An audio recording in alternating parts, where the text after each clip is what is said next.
Okay, last class में हमने equilibrium, chemical equilibrium पढ़ रहे थे ना, और दो लॉ पढ़े थे। एक था आपका law of mass action, law of mass action, जिसमें अपन ने क्या पढ़ा था कि किसी भी रिएक्शन, जैसे कि अगर A plus B give products हैं, तो इस रिएक्शन का जो रेट है, रेट यानी कि इस रिएक्शन की जो स्पीड है, वो डायरेक्टली प्रोपोर्शनल होती है उसके सारे रिएक्टेंट के एक्टिव मासेस के प्रोडक्ट से, है ना। एक्टिव मासेस है सबके, और सबका क्या कर दिया हमने, प्रोडक्ट, डायरेक्टली प्रोपोर्शनल। यानी कि जितना ज्यादा ए और बी हम लेंगे शुरुआत में, उतना ज्यादा रिएक्शन फास्टर होगा। और ये प्रोपोर्शनलिटी साइन को हमने हटाया था और इसकी जगह रखे थे अपन के, वेलोसिटी कांस्टेंट नाम दिया था उसको अपन ने, ए बी। वही अगर यहाँ पर number of moles of A small A होते और number of moles of B small B होते, तो यहाँ क्या चला जाता, पावर में चला जाता ये ए एंड बी। समझ में आ रहा है? ये हमारा लॉ ऑफ मास एक्शन था। जब सेम लॉ को हमने अपने इक्विलिब्रियम यानी कि एक रिवर्सिबल रिएक्शन में अप्लाई किया था, ये तो रिवर्सिबल नहीं है ना, लॉ ऑफ केमिकल इक्विलिब्रियम अपन नाम दिए थे, तो लॉ ऑफ केमिकल इक्विलिब्रियम। तो हमने क्या बोला था कि same law of mass action को अपन कहां अप्लाई करने वाले हैं, एक रिवर्सिबल रिएक्शन में। Let us take a reversible reaction A plus B B gives C C plus D D. यह है एक रिवर्सिबल रिएक्शन। इसमें अगर मैं लगाता हूं लॉ ऑफ मास एक्शन दोनों रिएक्शन में, फॉरवर्ड रिएक्शन में भी और बैकवर्ड रिएक्शन में, तो पहले फॉरवर्ड रिएक्शन की बात करते हैं। तो फॉरवर्ड रिएक्शन का लॉ ऑफ मास एक्शन क्या हो जाएगा, rate of forward reaction R F is equals to K F, constant for forward reaction, into A का पावर ए इंटू बी का पावर बी। ये फॉरवर्ड रिएक्शन के लिए मैंने लॉ ऑफ मास एक्शन लिख दिया। सेम काम बैकवर्ड रिएक्शन के लिए भी लिखेंगे, तो क्या हो जाएगा, आर बी या स्मॉल बी ले लो, R B is equals to K B. अब बैकवर्ड के लिए ये दोनों रिएक्टेंट्स हैं, तो सी का पावर सी एंड डी का पावर डी। करेक्ट। और हमें पता है कि इक्विलिब्रियम में फॉरवर्ड रिएक्शन और बैकवर्ड रिएक्शन की स्पीड सेम हो जाती है, तभी तो इक्विलिब्रियम पहुंचता है ना। तो इन दोनों को इक्वेट किया था हमने, K F A to the power A upon B to the power B is equal to K B C to the power C into D to the power D. Forward reaction की speed backward reaction से equal किए थे, और इन सबको इधर लेके आए थे, कंसंट्रेशन को एक साथ लेके आ गए थे, कांस्टेंट को एक साथ। तो K F upon K B is equal to C to the power C D to the power D upon A to the power A and B to the power C. ये किए थे। Constant by constant is a new constant, K नाम दिए थे, या इसको अपन ने क्या बोला था, के सी, के या के सी, जो कि है क्या, कंसंट्रेशन के प्रोडक्ट का रेशियो। किसके किसके कंसंट्रेशन के प्रोडक्ट का रेशियो, ऊपर प्रोडक्ट का कंसंट्रेशन का मल्टीप्लीकेशन हुआ है और नीचे रिएक्टेंट्स का कंसंट्रेशन का मल्टीप्लीकेशन हुआ है। तो ये हमारा लॉ ऑफ केमिकल इक्विलिब्रियम था। इसी का अपन ने स्टेटमेंट भी लिखा था ना। क्या स्टेटमेंट लिखे थे कि the product of molar concentration of the products divided by the product of molar concentration of reactants, each raised to the power equal to their stoichiometric coefficients, is a constant, and that constant was named as what, equilibrium constant, Kc। याद आ रहा है, याद किए थे। इसके बाद एक part और किए थे कि अगर हमारे पास रिएक्टेंट्स और प्रोडक्ट्स गैस फेज में है, किस फेज में है, तो उसका हम कंसंट्रेशन के अलावा प्रेशर से भी मेजरमेंट कर सकते हैं, क्योंकि उनका प्रेशर भी होता है, गैस का प्रेशर होता है, सॉलिड का नहीं होता। सॉलिड इनकम्प्रेसिबल है ना, लिक्विड भी प्रैक्टिकली इनकम्प्रेसिबल है, बट गैस का तो प्रेशर होगा। तो उस केस में आप केपी यूज करोगे। क्या वर्ड यूज करोगे, Kp is equals to pressure of C to the power C, pressure of D to the power D, वहां एक्स वाई शायद यूज किए थे, कोई दिक्कत नहीं है, तो नाम है ना बस, divided by pressure of A to the power A and pressure of B to the power B. The concentrations are replaced by pressures. समझ रहे हैं क्या? जो केसी में कंसंट्रेशन लिख रहे थे अपन ब्रैकेट के अंदर, स्क्वायर ब्रैकेट के अंदर, यहां पे हमने रिप्लेस कर दिया उनको पार्शियल प्रेशर से. क्या नाम दिया था इनको अपन ने? Partial pressures. ठीक है. और लास्ट में अपन ने केपी केसी का रिलेशनशिप भी निकाला था. Kp was equals to Kc into RT to the power del N. ऐसा कुछ रिलेशनशिप निकाले थे लास्ट में, और इसका एक न्यूमेरिकल भी किए थे. याद आ रहा है? एक ऐसा गैसियस फेज रिएक्शन था जिसका केसी आपको गिवन था, केपी निकालने बोला था. याद आ रहा है? यही यही सेंड किए थे अपन, शायद लास्ट क्वेश्चन यही किए थे. कैरेक्टरिस्टिक चालू कर दिए थे क्या? ओके, यहां तक हो गया था ना. एक क्वेश्चन निकल लेते, और फिर हमने बात की थी कि केसी का कुछ कैरेक्टरिस्टिक देख रहे थे. है नहीं, यही डाले थे ना, कैरेक्टरिस्टिक ऑफ इक्विलिब्रियम कांस्टेंट, जिसमें एक कैरेक्टरिस्टिक अपन ने देख भी ली थी कि अगर आप रिएक्शन को रिवर्स करते हो तो उसका के इनवर्स हो जाता है. मतलब अगर एक रिएक्शन है A plus B gives C plus D, और इसका अगर वैल्यू Kc का अगर K है, अगर इसके Kc का वैल्यू K है, जो कि कैसे निकलेगा? Concentration of C into concentration of D upon concentration of A into concentration of B. ऐसे निकालोगे. तो इसका वैल्यू अगर K है, तो अगर रिएक्शन को मैं रिवर्स कर दूं, यानी कि C plus D gives A plus B, तो उस केस में उसका Kc डैश 1/K आएगा, रेसिप्रोकल हो जाएगा. ये हमने लिखा था कल, यही तक हुआ था ना. चलो इसी का सेकंड सेकंड लिखना. सेकंड कैरेक्टरिस्टिक हेडिंग था कैरेक्टरिस्टिक ऑफ इक्विलिब्रियम कांस्टेंट. ठीक है. तो जो कल नहीं थे, मैंने अभी जो जितना एक्सप्लेन किया ना, ये कल का ही टॉपिक था. तो इसका वीडियो आप लोग एटलीस्ट एक बार देख करके नोट्स बना लेना, और फिर नोट्स बनाते वक्त कुछ समझ में नहीं आया तो पूछ लेना एक बार. ठीक है. वरना मैंने बाकी सारी चीजें तो शॉर्ट में आपको सब समझा दी कि लॉ ऑफ मास एक्शन क्या होता है, लॉ ऑफ केमिकल इक्विलिब्रियम कैसे निकालते हैं. ठीक है. हाँ चलिए, सेकंड कैरेक्टरिस्टिक लिखेंगे. लिखेंगे if the equation if the equation having equilibrium constant K, if the equation having equilibrium constant K, if the equation having equilibrium constant K is divided by 2, is divided by 2, is divided by 2, comma, the equilibrium constant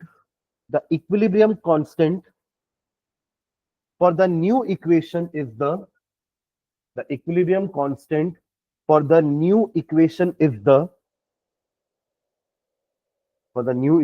is the square root of K, square root of K, square root of K. Example लिखना इसमें नीचे. Example, एक equation लेते हैं, N2 plus 3H2 gives you 2NH3. इसका अगर मैं K लिखूं तो K कैसे लिखते हैं? इसका ऊपर अमोनिया आएगा ना, प्रोडक्ट है का पावर 2 आएगा, पावर सामने 2 लिखा है ना, तो पावर में चढ़ जाएगा, divided by concentration of N2 into concentration of H2 का पावर 3. ऐसा आएगा इसका K.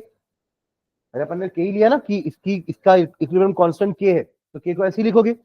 अब इस इक्वेशन को पूरा डिवाइड कर देते 2 से, क्योंकि हमने यही लिखा है. अगर आपने इक्वेशन को 2 से डिवाइड कर दिया तो उसका नया के क्या होगा? तो डिवाइडिंग बाय 2, तो क्या हो जाएगा?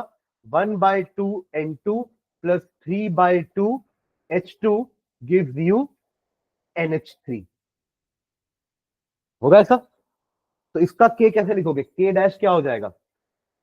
ऊपर आएगा concentration of NH3 divided by concentration of N2 का power 1/2 into concentration of H2 का पावर 3/2. ठीक है. और ये और कुछ नहीं, यही इसी का अंडर रूट है. It is nothing but under root of K. ठीक है. ये तब काम आता है जब आपको एक इक्वेशन का के दिया है और दूसरे इक्वेशन का के निकालने बोल रहा है, तो आपको पूरा कैलकुलेशन करने की जरूरत नहीं है. आप सिंपली उसके गिवन वैल्यू के से ही नए इक्वेशन का के निकाल सकते हो. ठीक है. मतलब मान लीजिए मैंने इसकी वैल्यू दे दी 4 है इसका आंसर, तो इसका आंसर क्या हो जाएगा 2। You don't have to do this calculations, समझ रहे हैं क्या? क्या आप वापस से वैल्यू पुट कर रहे हो सबकी, या स्क्वायर 1 और क्यूब करके तो आपने 4 निकाल ही लिया था। तो अगर आपको ये पता चल गया है कि इस इक्वेशन और इस इक्वेशन में हाफ का ही डिफरेंस है, इस इक्वेशन को हाफ से मल्टीप्लाई किया गया है या 2 से डिवाइड किया गया है, बोथ सेम थिंग, तो उस केस में आप सीधा उसके के को अंडर रूट कर देना, don't need to do this calculation again. समझिए क्या बोल रहा हूं मैं? तो ये आपका सेकंड पॉइंट हुआ। चलिए नेक्स्ट, अगला थर्ड पॉइंट लिखेंगे।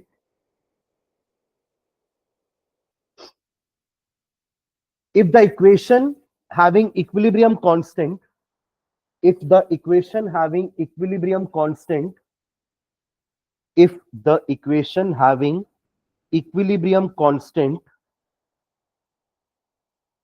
if the equation having equilibrium constant k is multiplied by 2, is multiplied by 2, is multiplied by 2, comma, the equilibrium constant for the new reaction is, the equilibrium constant for the new reaction is अब इसको जगह छोड़ देना, example करके देखते फिर आप लोग बताना कि यहां क्या आएगा। ठीक है, चलो एक क्वेश्चन लेते हैं, इसका एक एग्जाम्पल लेते हैं। H2 plus I2 gives 2HI। इसका के कैसे लिखूंगा मैं?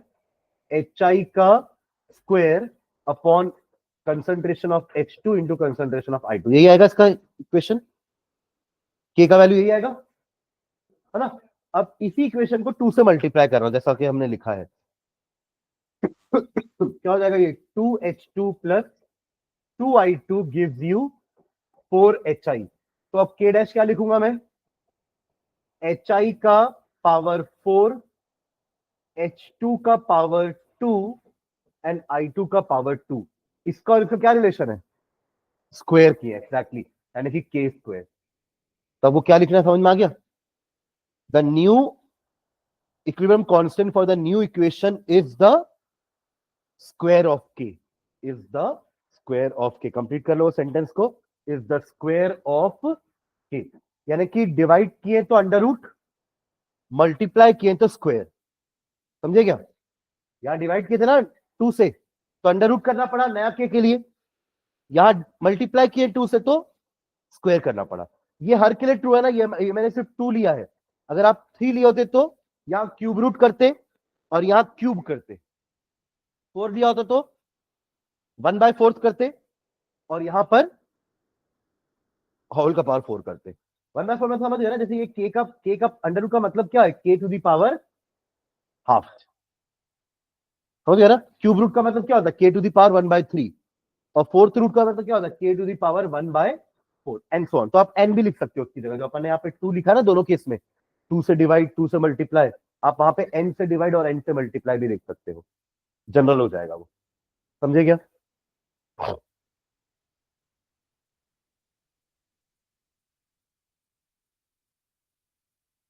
ठीक है, एंड लास्ट पॉइंट लिखना,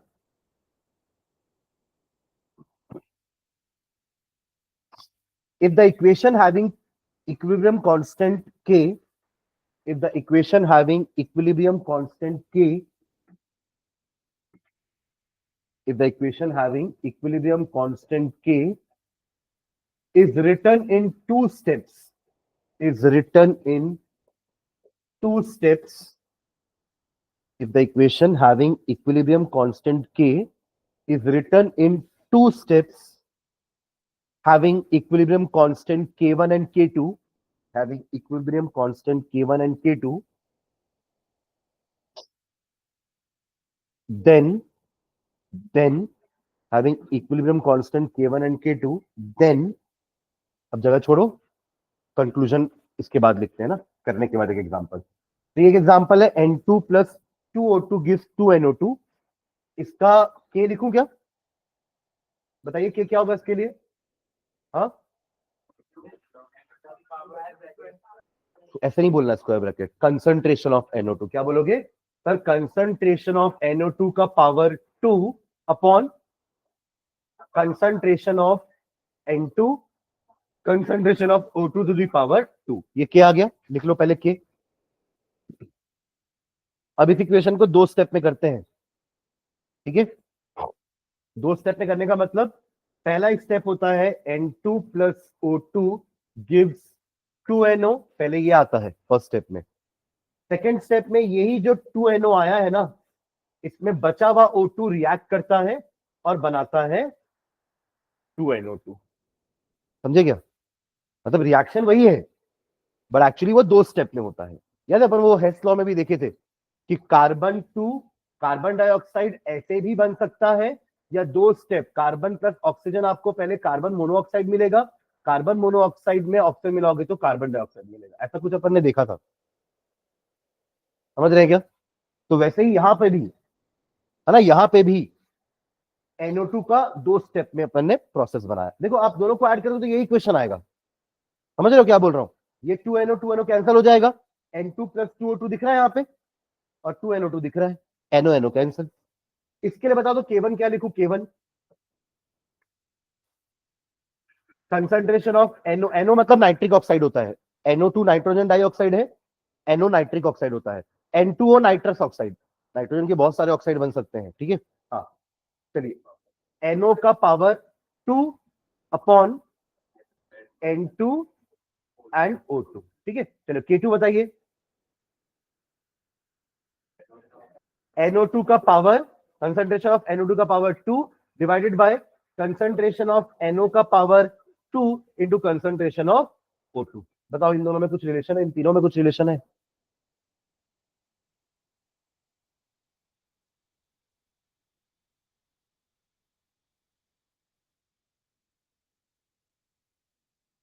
जैसे ये इक्वेशन में कैंसिल हो रहा है, वैसे अगर इन दोनों को मल्टीप्लाई करोगे तो ये न्यूमरेटर में और ये डिनोमिनेटर में कैंसिल नहीं हो जाएगा।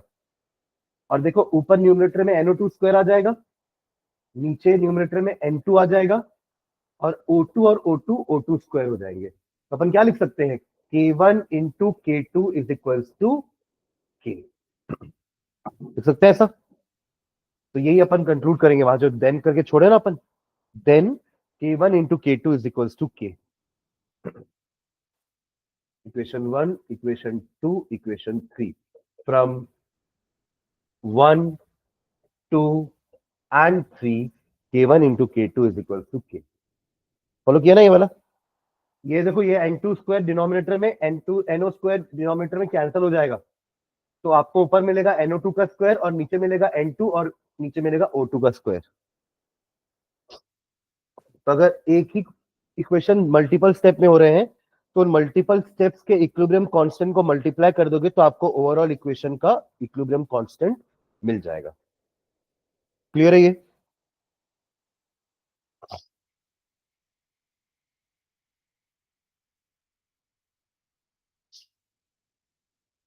ठीक है, चलिए नेक्स्ट हेडिंग डालेगा, टाइप्स ऑफ केमिकल इक्विलिब्रिया।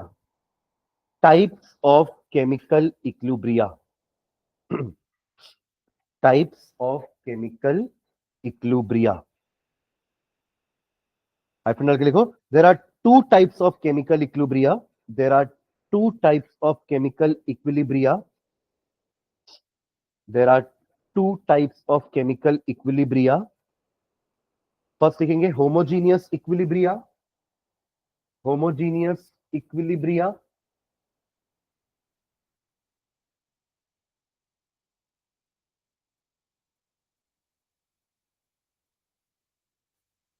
देखो हाइफन डाल के एक लाइन इसमें, when in an equilibrium reaction, when in an equilibrium reaction, when in an equilibrium reaction, all the reactants and the products, when in an equilibrium reaction, all the reactants and the products are present in the same phase. When in an chemical equilibrium, when in a equilibrium reaction, all the reactants and the products are present in the same phase, in the same phase, it is called a homogeneous equilibrium. It is called a homogeneous equilibrium. Products, जितने भी reactant है और जितने भी product है सब same phase में हो, या तो सारे गैस हो या तो सारे लिक्विड हो। When in an equilibrium reaction, all the reactants and the products are present in the same phase. It is called a homogeneous equilibrium.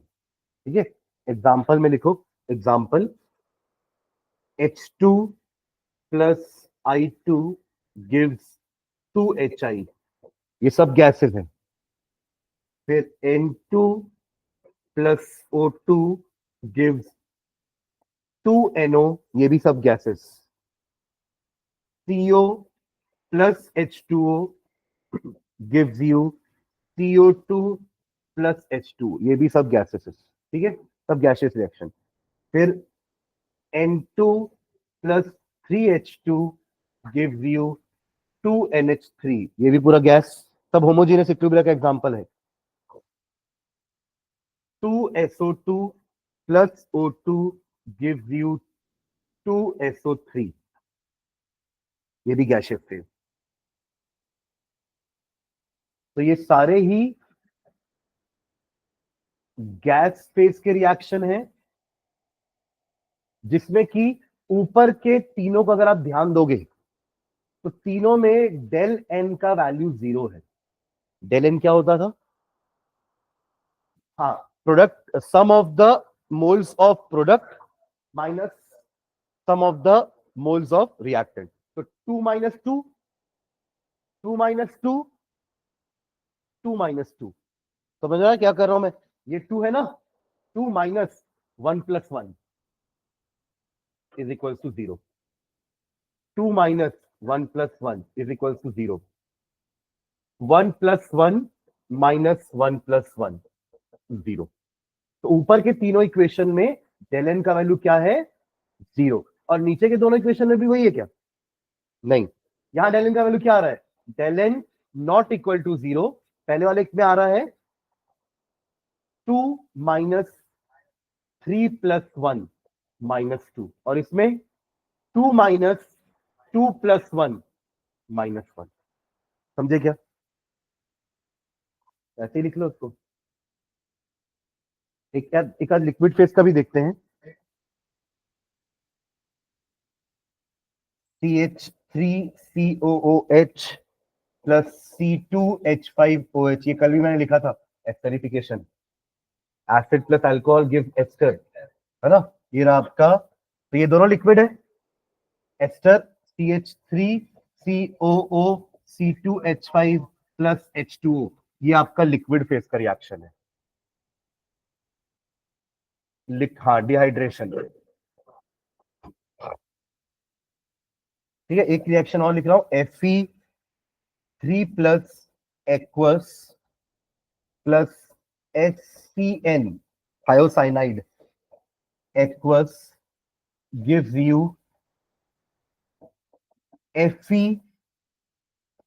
FeSCN overall 2 plus, ये भी aqueous। ये पूरा लिक्विड फेस है दोनों रिएक्शन। तो homogeneous equilibrium का मतलब ये होता है कि if all the reactant and products are in the same phase, उस रिएक्शन में या उस इक्वेशन में सारे रिएक्टेंट्स और प्रोडक्ट अगर सेम फेज में है, देन अपन उसको कहते हैं होमोजेनियस इक्विलिब्रियम या होमोजेनियस इक्विलिब्रियम।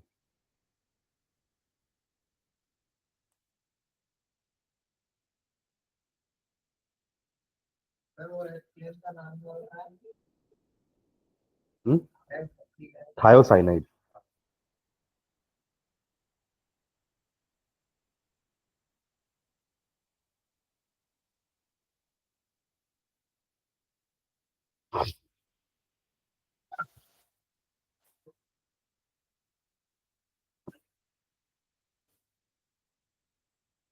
हेट्रोजीनियस का एग्जाम डेफिनेशन लिख लो। हेट्रोजीनियस का डेफिनेशन क्या होगा? जैसे ऊपर लिखे वैसी शुरुआत करेंगे। क्या लिखे थे? When in an equilibrium reaction the reactant and products are present, यहां तक लिख लो पूरा। हाँ, इन डिफरेंट फेजेस, इन 2 और मोर फेजेस, ऐसा करके भी लिख सकते हो। हेट्रोजीनियस इक्विलिब्रिया का डेफिनेशन लिखो, फिर एग्जांपल लिखता हूं मैं।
इससे वहां करेंगे, हो गया। देखिए ना, इन टू और more than two phases it is called a heterogeneous equilibria, है ना। हाँ, इन डिफरेंट फेजेस लिखे हो ना।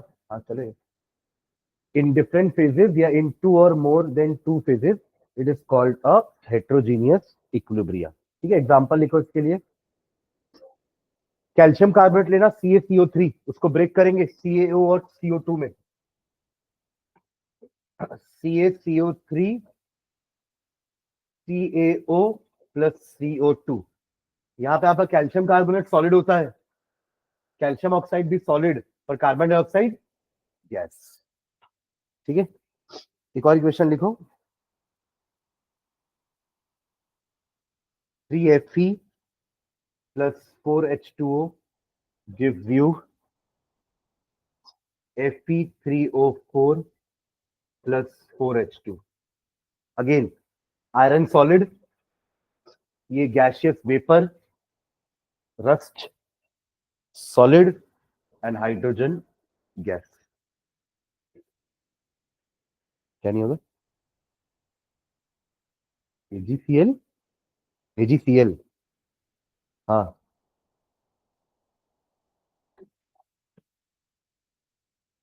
डिकम्पोज तो होता है बट वो रिवर्सिबल नहीं है, जैसा अपन बोल रहे हैं। ठीक है,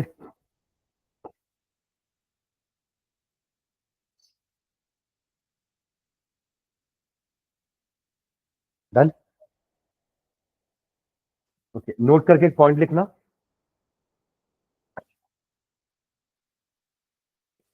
हाँ, नोट में लिखिए। In writing the expression for equilibrium constant, in writing the expressions for equilibrium constant, in writing the expressions for the equilibrium constant, comma, the most important convention to be kept in mind in writing expressions for the equilibrium constant, the most important convention, the most important convention to be kept in mind, to be kept in mind is that, to be kept in mind is that the active mass of a pure solid, active mass of a pure solid is constant. Active mass of a pure solid is constant irrespective of its amount, irrespective of its amount, irrespective of its amount. And if a pure liquid and if a pure liquid and if a pure liquid is present in excess, and if a pure liquid is present in excess, comma, its active mass is also constant. Its active mass is also constant. ये बहुत important point लिखा है हमने, है ना? its active mass is also constant, full stop. In both the cases we put their active mass, in both the cases we put their active mass equal to 1. In both the cases we put their active mass equal to 1. यानी कि कोई pure solid है या कोई pure liquid है, equation होगा तो उसके ब्रैकेट में एफ और एल देख के भी हम समझ जाएंगे. जैसे यहाँ पे एफ लिखा हुआ है ना, तो ये प्योर सॉलिड्स हो गए. समझ रहे हैं क्या? तो इनके कंसंट्रेशन को हमेशा अपन क्या लेते हैं? 1. ये लिखा है हमने वहां पे. ठीक है, एग्जाम्पल लिखते हैं. इसको लिख लो पहले, एक एग्जाम्पल देखते हैं.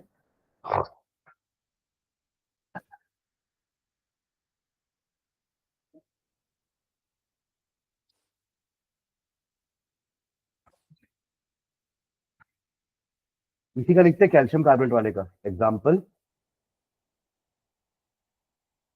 Calcium carbonate in solid phase is broken down into calcium oxide in solid phase in plus carbon dioxide in gaseous phase. ठीक है, तो इसके लिए अगर मुझे K लिखना हो तो K क्या लिखेंगे अपन? K की वैल्यू पहले अपन पढ़े हैं वो तो सेम पहले वही लिखेंगे. CaO का कंसंट्रेशन का पावर 1 इंटू CO2 के कंसंट्रेशन का पावर 1 अपॉन CaCO3 के कंसंट्रेशन का पावर 1. ये और ये 1 पुट कर देंगे तो फाइनली आपका जो K आएगा वो क्या रहेगा? CO2. बस यही अपन ऊपर लिखे. ठीक है, प्योर सॉलिड प्योर लिक्विड का मतलब वाटर भी होगा तो अपन उसका कंसंट्रेशन मोलर कंसंट्रेशन को 1 मानेंगे कांस्टेंट.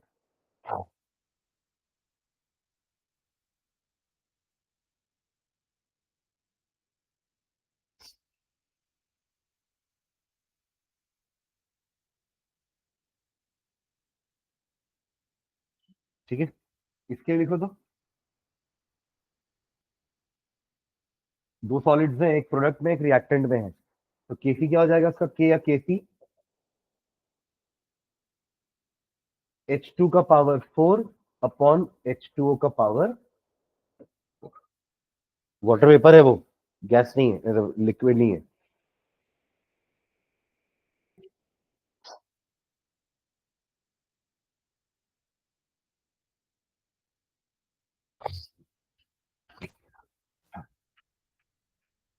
डन.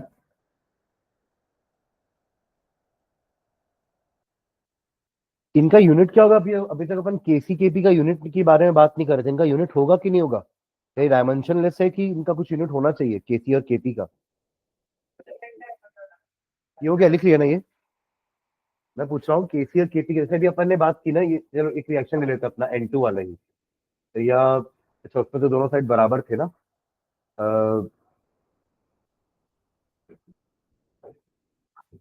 कौन सा एग्जांपल लिए थे उसका एक या बार यूनिट देखते हैं. हाँ, ये N2 वाला ही देख लेते हैं. ठीक है, N2 plus 3H2 gives you 2NH3. Correct. इसका केसी या केपी क्या लिखोगे? पहले केसी लिखता हूँ फिर केपी लिखोगे क्योंकि गैस फेज में हो रहा है. केसी केपी दोनों लिख सकते हैं इसके लिए. तो इसका केसी क्या होगा? NH3 का पावर 2 अपॉन N2 का पावर 1 इंटू H2 का पावर 3. कांस्टेंट है तो ऐसा नहीं कि कोई कांस्टेंट का यूनिट नहीं होता भाई. आप लोग ग्रेविटेशन कांस्टेंट नहीं पढ़े, उसका तो यूनिट होता है न्यूटन मीटर स्क्वायर पर केजी स्क्वायर. इसका भी कुछ ना कुछ यूनिट हो सकता है, जरूर थोड़ा कांस्टेंट का कोई यूनिट नहीं होगा. ठीक है, अब देखो ऊपर भी मोल पर लीटर है नीचे भी मोल पर लीटर है, बट नीचे मोल पर लीटर ज्यादा है. ऊपर मोल पर लीटर अगर आप लिखोगे जैसे आप लोग डायमेंशनल एनालिसिस करते हो तो मोल पर लीटर का स्क्वायर होगा, बट नीचे मोल पर लीटर का पावर 4 हो जाएगा. एक 1 इधर है और 3 इधर है. तो दो दो कैंसिल होगा तब भी दो तो बचेगा ना। अरे हाँ है ना, मोल स्क्वायर कैंसिल होगा। हाँ हाँ, वो इनवर्स पे चला जाएगा, तो फाइनल यूनिट क्या बनेगी इसकी, मोल का पावर -2 एंड लीटर स्क्वायर, ये बनी यूनिट। पर अगर अपन रिएक्शन ऐसा है, N2 plus O2 gives you 2NO, उस केस में आप Kc का वैल्यू क्या लिखोगे, NO का स्क्वायर अपॉन N2 और O2, ऐसा रहेगा। यहां कैंसिल हो जाएगा, तो यहां ये क्या रहेगा, यूनिटलेस, क्या रहेगा। हाँ मतलब डिपेंडिंग अपॉन कि हमारा, हाँ, दोनों रिएक्टेंट प्रोडक्ट का स्टोइकोमेट्रिक कोफिशिएंट कैसा है, क्या डेल एन का वैल्यू, डेल एन पे डिपेंड कर रहा है, क्या डेल एन का वैल्यू जीरो है, if yes unitless, if del N is not zero, कितना था वहां पे, डेल एन -2 था ना, देखो -2 था, तो आपको क्या करना है, सिंपली मोल पर लीटर का पावर -2 कर देना, क्या करना है, मोल पर लीटर का पावर, यही तो आएगा, यानी यूनिट क्या होगी इसकी, मोल पर लीटर का पावर डेल एन, समझे क्या। अब जिसके लिए डेल एन जीरो है, यहाँ जीरो रख देना, तो anything raise to zero is one, यानी यूनिटलेस हो जाएगा। और अगर -1 है तो पर मोल लीटर, -2 है तो मोल स्क्वायर पर लीटर स्क्वायर, सॉरी पर मोल स्क्वायर लीटर स्क्वायर, जैसे भी अपन निकाले, समझ गया। और वही अगर केपी होता तो वहां पे बार या केटीएम हो जाता, जो भी यूनिट प्रेशर की दी रहेगी हमारे क्वेश्चन में, अकॉर्डिंगली केपी का भी यूनिट वैसे होगा। केपी का यूनिट क्या हो जाएगा, ये केसी का यूनिट है, ठीक है, और केपी का यूनिट बार या एटीएम या एमएमएचजी, जो भी दिया हुआ है क्वेश्चन में, हाँ प्रेशर का यूनिट टू द पावर, यहां भी वही डेल है, ठीक है। तो लिख लो, हेडिंग क्या डाले, सब हेडिंग डाल लेना, ये नोट में ही सेकंड पॉइंट लिख लो, कोई दिक्कत नहीं है। Units of equilibrium constant, units of equilibrium constant,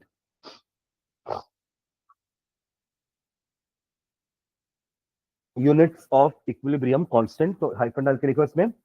for a general reaction, for a general reaction A plus B gives you C plus D, का केसी का इक्वेशन क्या होता है, concentration of C to the power C, concentration of D to the power D, concentration of A to the power A, concentration of B to the power B, ये सब आपके मोल per litre होगा, तो मोल per litre का power C plus D, मोल per litre का power A plus D, या overall मोल per litre का power del N, ये केसी का यूनिट हो गया। केपी का भी सेम लिख लेंगे, Kp is equals to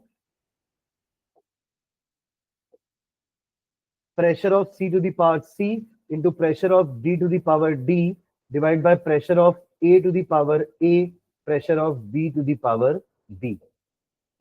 ultimately bar या एटीएम ले लेंगे अपन to the power C plus D ऊपर आएगा, और वही बार या एटीएम, जनरली इन दोनों को यूज करते हैं, का पावर A प्लस बी, या फिर फाइनल यूनिट बार या एटीएम का पावर डेल एन। क्लियर है।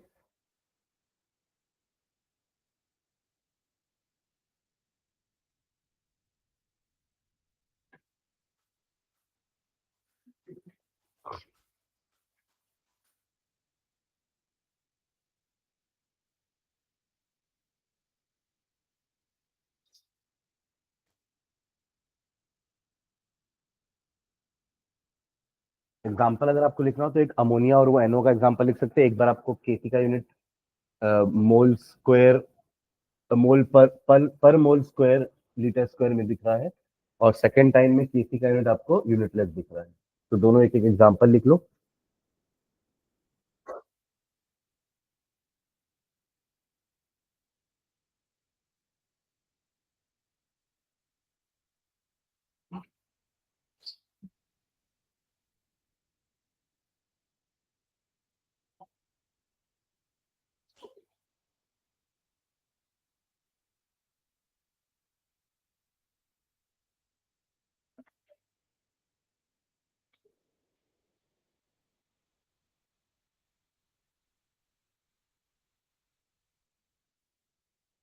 हो गया।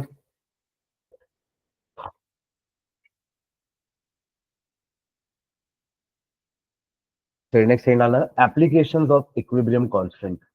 Applications of equilibrium constant.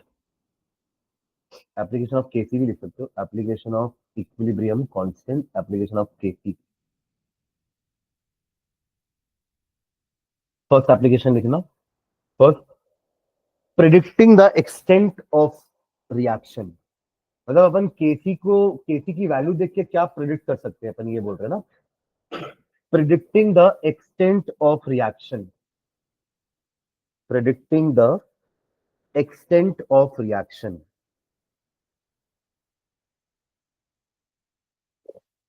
Hyphen डाल के लिखेंगे the magnitude of Kc gives an idea of, the magnitude of Kc gives an idea of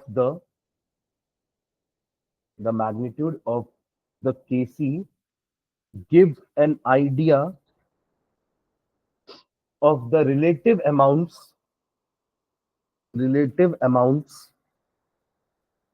of the reactants and the products. The magnitude of Kc gives an idea of the relative amounts of the reactants and the products.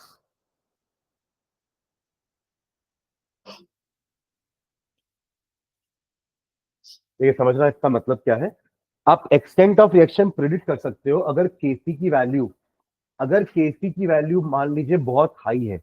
इसका मतलब क्या है, एक equation समझना, A plus B gives C plus D. इसके लिए KC हो जाएगा आपका concentration of C into concentration of D, concentration of A into concentration of B. Correct. मतलब केसी का वैल्यू जब हाई कब होगा, जब ये न्यूमरेटर हाई होगा, है ना। अगर डिनोमिनेटर हाई हुआ तो केसी हाई थोड़ा ना रहेगा, केसी कम हो जाएगा। न्यूमरेटर बड़ा होगा और डिनोमिनेटर छोटा, तभी केसी का वैल्यू हाई रहेगा। तो अगर केसी का वैल्यू हाई है, इसका मतलब क्या है, न्यूमरेटर की वैल्यू हाई है। और न्यूमरेटर में कौन है हमारे, तो यानी कि रिएक्शन बहुत देर बाद इक्विलिब्रियम में पहुंच रहा है, यानी प्रोडक्ट बहुत सारे बने हैं।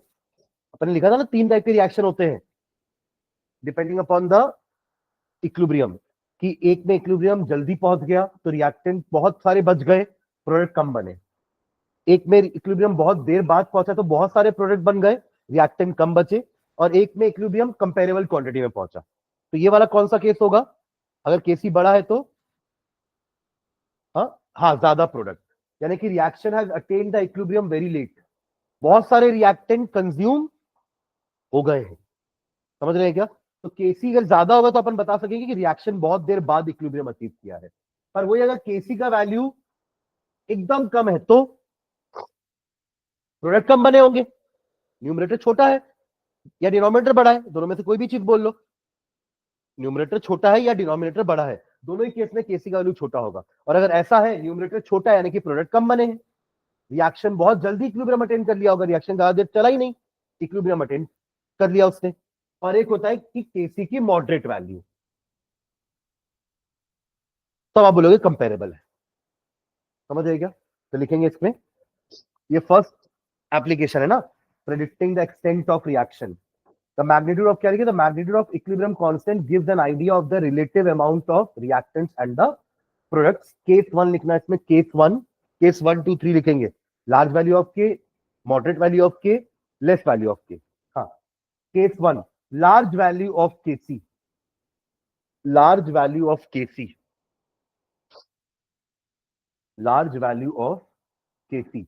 लार्ज वैल्यू ऑफ केसी का मतलब प्रोडक्ट ज्यादा बनना, प्रोडक्ट ज्यादा बनने का मतलब फॉरवर्ड रिएक्शन ज्यादा चला है। ठीक है।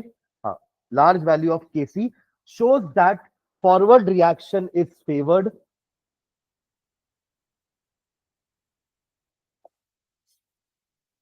large value of kc shows that forward reaction is favored, that is concentration of products is much larger, that is concentration of products is much larger than that of the reactants,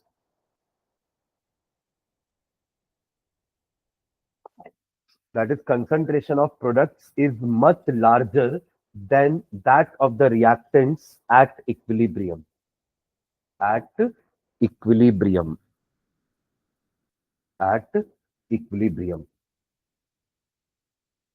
मतलब almost completion तक भी पहुंच चुका होगा, हो सकता है and में जाकर के इक्विलिब्रियम अचीव किया होगा।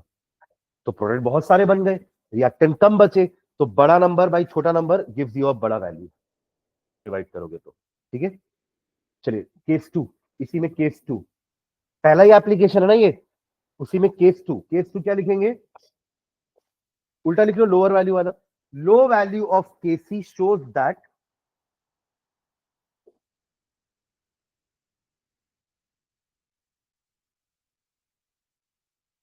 कंप्लीट करोगे पूरा sentence. Low value of Kc shows that backward reaction is favoured, backward reaction is favoured, या फिर और क्या बोल सकते हैं, जैसे वहां लिखिए ना, that is concentration of product is much larger, यहां उल्टा होगा, concentration of reactant is much larger than that of products.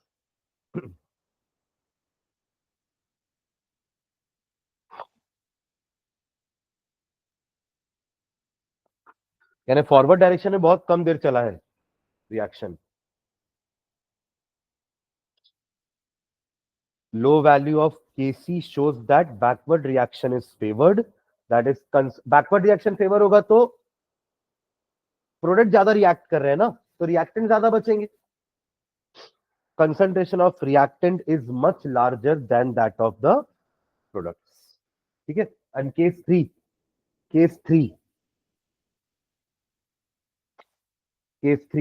moderate value of Kc, moderate value of Kc bracket में वैल्यू भी लिखना, 10 to the power -3 to 10 to the power 3, यानी larger value कौन सी होगी, 10 to the power 3 से ज्यादा, और smaller value कौन होगी, 10 to the power -3 से कम, मॉडरेट इन दोनों के बीच में। तो moderate value of Kc bracket में वैल्यू भी लिखना, 10 to the power -3 से 10 to the power 3 bracket close, shows that the shows that the shows that the concentration of the reactants shows that the concentrations of the reactants and the products are comparable. Concentration of the reactants and the products are comparable. Concentration of the reactants and the products are comparable.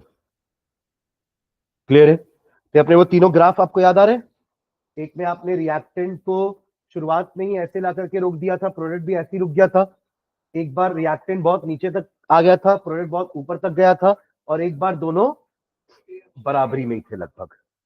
ये तीनों case के का value है। तो जब reactant बहुत सारा बचा रहेगा, प्रोडक्ट बहुत कम बना रहेगा, तब आपका के का वैल्यू बहुत छोटा होगा। जब रिएक्टेंट बहुत कम बचा होगा, प्रोडक्ट बहुत सारा बना होगा, तब आपका के का वैल्यू बहुत हाई होगा, और जब दोनों लगभग कंपेरेबल में है, तब के का वैल्यू मॉडरेट होगा। क्लियर है? चलिए, ये फर्स्ट एप्लीकेशन हुआ। सेकंड एप्लीकेशन तो मतलब आप केसी का वैल्यू देख के बता सकते हो कि रिएक्शन कितना देर तक फॉरवर्ड या बैकवर्ड चला है। ठीक है, हाँ, जितना बड़ा वैल्यू के का होगा, उतना ज्यादा आपका प्रोडक्ट बना है, यानी कि रिएक्शन फॉरवर्ड चला है बहुत देर तक। हाँ, second second application, predicting the direction of reaction, predicting the direction of reaction, predicting the direction of reaction,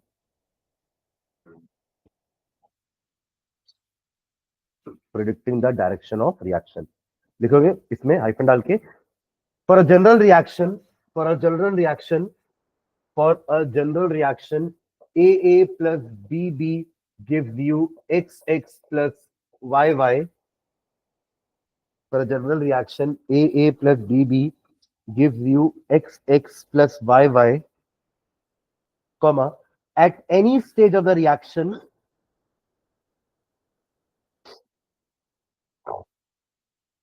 at any stage of the reaction, other than the stage of chemical equilibrium, other than the stage of chemical equilibrium, other than the stage of chemical equilibrium,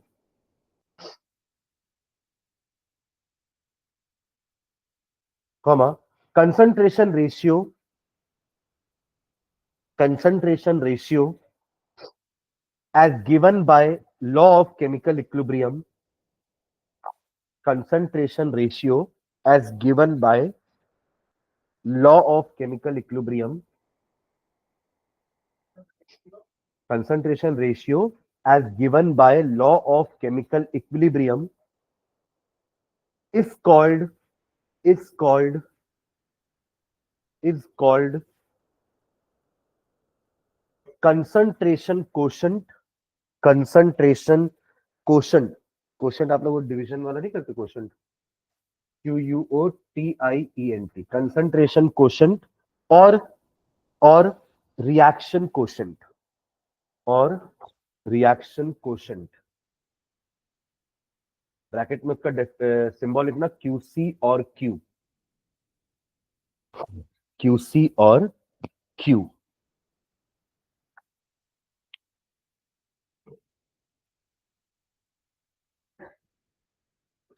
QC और Q, समझना आप यहां पर देखो। इसका equilibrium constant यानी कि equilibrium law of equilibrium कैसे लिखते थे, Kc इज इक्वल्स टू या K is equals to x to the power x y to the power y upon a to the power a into b to the power b, correct. But इसको नाम अपन ने Kc कब दिया है, जब equation equilibrium में पहुंच गया है। उसके पहले तक जब तक इक्विलिब्रियम नहीं पहुंचा था, इस रेशियो को अपन कहते हैं Q। क्वेश्चन मतलब आप दोनों का रेशियो निकालो ना, आप किसी भी पॉइंट पे निकालो ना रेशियो, तो वो हर बार यही वैल्यू आएगी, मतलब आप लिखोगे ऐसे ही बट वैल्यू अलग अलग आएगी। बट इक्विलिब्रियम पहुंचने के बाद वो वैल्यू कांस्टेंट हो जाएगी। आप समझ रहे हो मैं क्या बोलना चाह रहा हूं, मतलब मान लीजिए अभी रिएक्शन जस्ट स्टार्ट हुआ है, इक्विलिब्रियम मान लीजिए आधा घंटे बाद पहुंचने वाला है, पर आपने 5 मिनट बाद ये रेशियो निकालना चालू कर दिया, तो उस समय की वैल्यू को केसी नहीं बोलोगे, उस समय की वैल्यू को रिएक्शन कोशेंट बोलोगे। 10 मिनट बाद फिर आपने निकाला, तब भी वैल्यू को रिएक्शन कोशेंट बोला जाएगा, और ये चेंज होती रहेगी वैल्यू। पर आधे घंटे बाद वाली जो वैल्यू आएगी ना इसकी, वो कांस्टेंट हो जाएगी, उसको केसी बोलते हैं। आप समझे मैं क्या बोल रहा हूं, रेशियो यही है बट वैल्यूज अलग अलग आएंगी, तो वो रिएक्शन कोशेंट है, और जहां वैल्यू कांस्टेंट हो जाएगी वो आपका इक्विलिब्रियम कांस्टेंट है। एम आई क्लियर, मतलब फॉर्मूला सेम है, बट जब रिएक्शन स्टार्ट होगा तो ये वैल्यूज अलग अलग होंगी। 5 मिनट बाद, 10 मिनट बाद, 15 मिनट बाद, 20 मिनट बाद, आप हर टाइम पे ना ये रेशियो निकालते जाओ, तो वो अलग अलग आएगा। तो अलग अलग आएगा तो कांस्टेंट थोड़ी ना बोलोगे, जब सेम आएगा तब आप कांस्टेंट बोलोगे ना, कि हर बार रेशियो सेम आ रहा है सर, तब आप बोलोगे कि सर ये इक्विलिब्रियम कांस्टेंट है। और जब तक ये रेशियो बार बार चेंज हो रहा है तब तक वो क्या है, रिएक्शन कोशेंट। समझ आए क्या, क्लियर। आपको निकालना ऐसा ही है। मान लीजिए फिर थोड़ा एग्जांपल और समझते हैं।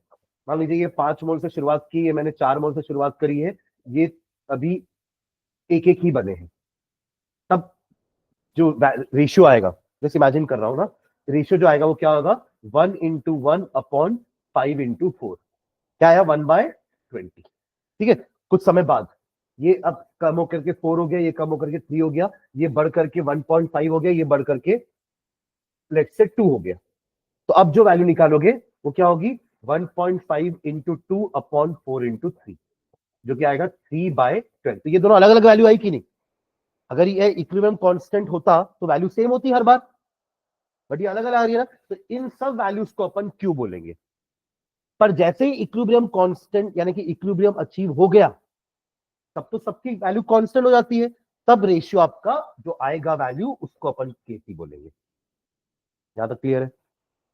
हाँ, अब इस वैल्यू को भी देख के आप बता सकते हो कि अगर Q K के बराबर है यानी कि इक्विलिब्रियम पहुंच चुका है ना। पर अगर Q K से बड़ा है या Q की वैल्यू K से छोटी है, तो रिएक्शन किस डायरेक्शन में जाएगा, यही आपका क्वेश्चन है। ओए हीरो, तो यहां ध्यान दे, नीचे क्या दिख रहा है, पूरी निकाल, इतनी भी ठंडी नहीं है। हाँ, ये क्या समझ में आया, कि जहां Q और K की वैल्यू बराबर होगी मतलब इक्विलिब्रियम पहुंच चुका है। पर अगर Q K से बड़ा है तो Q को K तक आने के लिए क्या करना पड़ेगा? डिक्रीज होना पड़ेगा। अल्टीमेटली हमको उसको इक्विलिब्रियम तक पहुंचाना है। इक्विलिब्रियम तक पहुंचाने के लिए डायरेक्शन डिसाइड कर रहे हैं कि रिएक्शन फॉरवर्ड में जाएगा कि बैकवर्ड में जाएगा। तो अगर Q का वैल्यू ज्यादा है K से तो Q को कम होना पड़ेगा K तक पहुंचने के लिए। तो अब आप बताओ कि Q कम कब होगा? Q कब कम होगा? जब ये वाली वैल्यू बढ़ेगी तब तो कम होगा ना। अरे ये वाली वैल्यू बढ़ेगी बोल रहा हूं, तो ये फॉरवर्ड डायरेक्शन में बढ़ती है ये वैल्यू बैकवर्ड। तो अगर Q K से बड़ा है तो Q को क्या क्या होना पड़ेगा? Q को डिक्रीज होना पड़ेगा K तक पहुंचने के लिए। अरे 5 2 से बड़ा है तो 5 को 2 तक आना है तो डिक्रीज होके ही आएगा ना। 5 इंक्रीज होकर 2 तक कैसे पहुंच पाएगा? 5 इंक्रीज हुआ तो वो 8 10 12 15 तक जाएगा। और अगर आप चाहते हो कि Q K के बराबर आ जाए, 5 2 के बराबर आ जाए, तो 5 हैज टू बी डिक्रीज, तब वो 2 के बराबर आएगा। आप समझ रहे हो? तो Q को डिक्रीज करना है। और Q कब डिक्रीज होगा? इस वैल्यू के हिसाब से बताइए ना, Q कब डिक्रीज होगा? जब ये दोनों इंक्रीज होंगे। ये दोनों डिक्रीज हो तो Q तो और बढ़ेगा। यानी कि आपका बैकवर्ड डायरेक्शन में रिएक्शन प्रोसीड होगा। अपन ने उस दिन देखा था ना कि इक्विलिब्रियम कहीं से भी अचीव हो सकता है, फॉरवर्ड से भी। और तो यहां पे बैकवर्ड रिएक्शन फेवर करेगा और इक्विलिब्रियम अचीव हो जाएगा।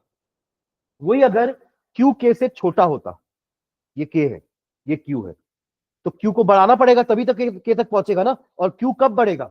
जब A और B कम होंगे, यानी कि फॉरवर्ड डायरेक्शन। तो उस केस में आपको Q को बढ़ाना पड़ेगा ताकि वो K तक पहुंच सके। और उस केस में आपका रिएक्शन फॉरवर्ड डायरेक्शन में होगा ताकि ए और बी कम होंगे। फॉरवर्ड डायरेक्शन में तो ए और बी कंज्यूम किसी और डी बनाएंगे ना। ये बढ़ेगा पर ये घटेगा, ये बढ़ेगा, तो आपके क्यू का वैल्यू बढ़ेगा और के तक पहुंच जाएगा।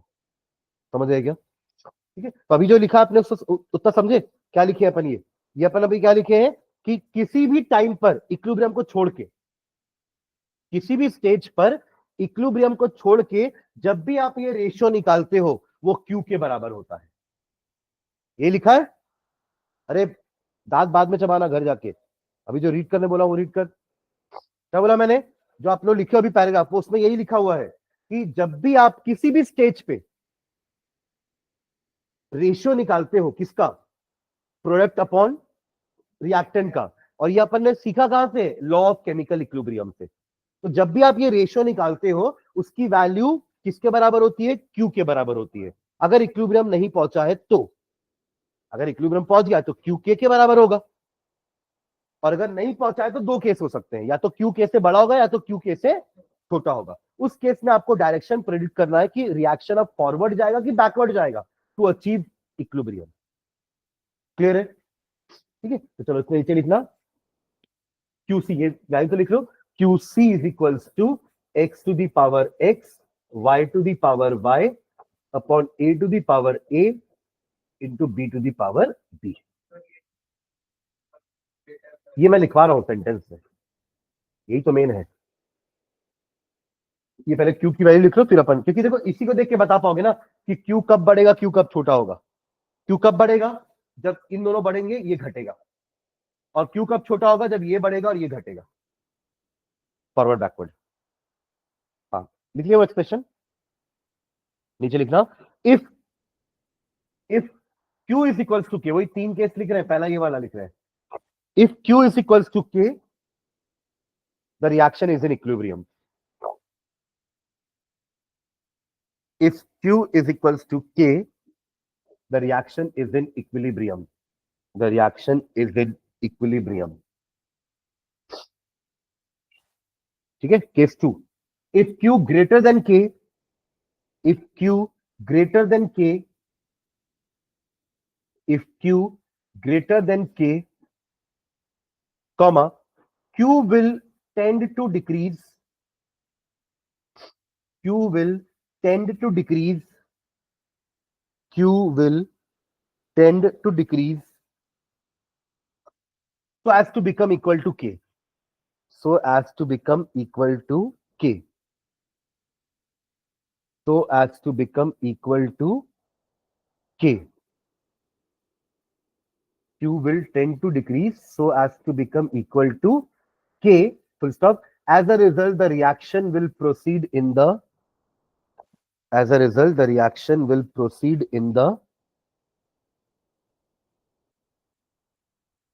backward direction. तभी Q छोटा होगा जब A और B बड़ा होगा, X और Y छोटा होगा, तब Q बड़ा होगा. और A और B छोटा होने का बड़ा होने का मतलब है कि रिएक्शन बैकवर्ड डायरेक्शन में A और B और बन रहे हैं. A और B कब बनते हैं? जब रिएक्शन बैकवर्ड जाएगा. एक्स वाई कम होगा, ए और बी बढ़ेगा. दोनों ही केस में क्यू का वैल्यू डिक्रीज होगा. ठीक है. और केस 3 लिख लो. इफ क्यू लेस देन के. ये कंप्लीट करोगे सेंटेंस? कंप्लीट करो पूरा सेंटेंस.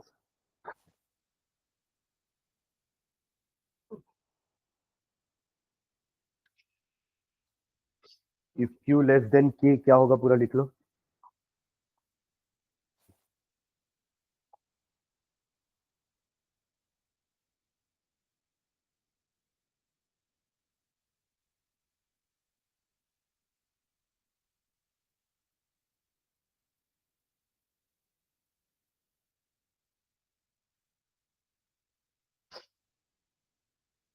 क्या लिखा प्रणब? बता एक बार.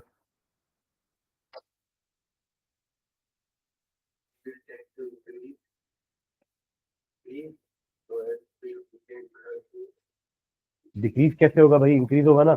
अगर क्यू छोटा है के से तो के तक पहुंचने के लिए इंक्रीज होगा ना. डिक्रीज क्यों होगा?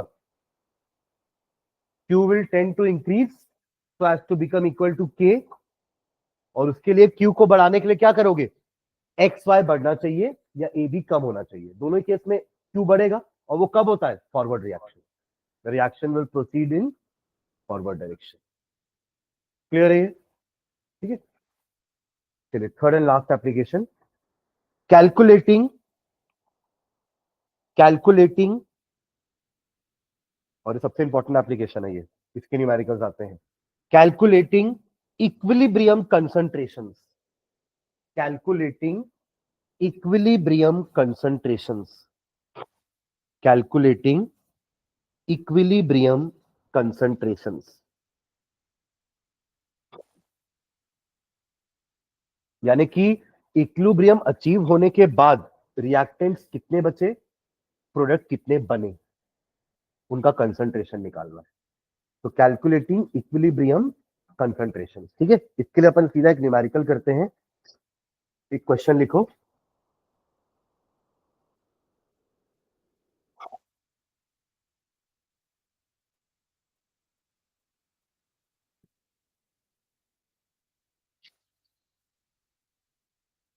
हाँ लिखिए.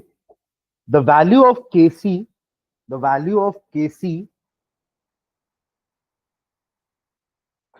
is 4.24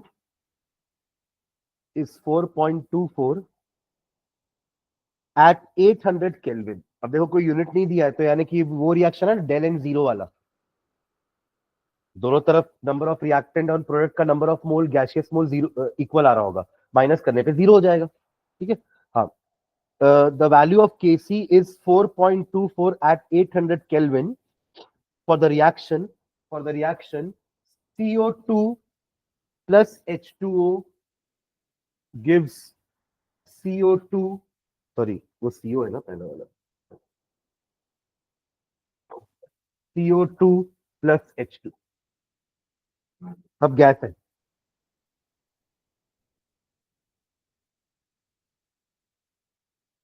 ठीक है. Full stop. Calculate equilibrium concentrations of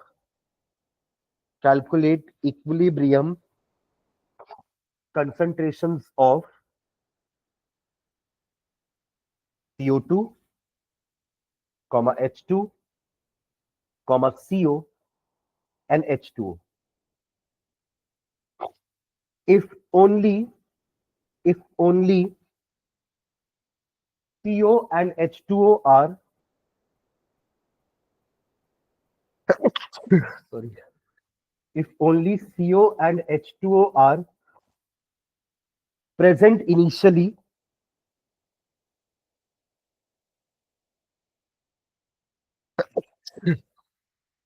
if CO and H2O are present initially at concentration of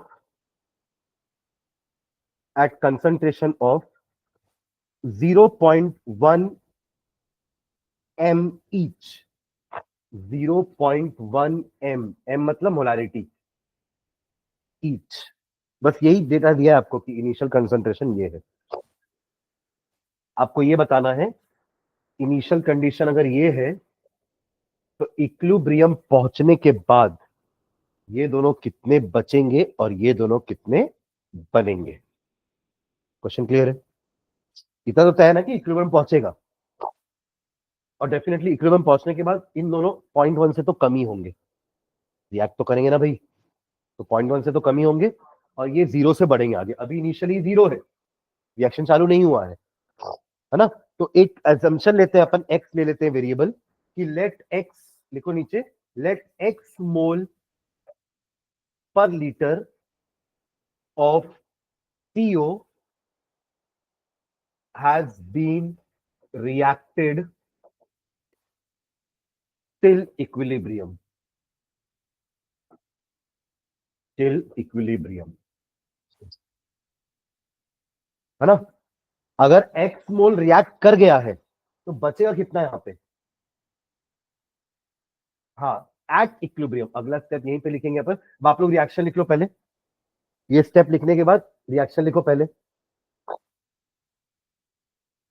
reaction लिखने के बाद इनिशियल लिख देना, इनिशियल 0.1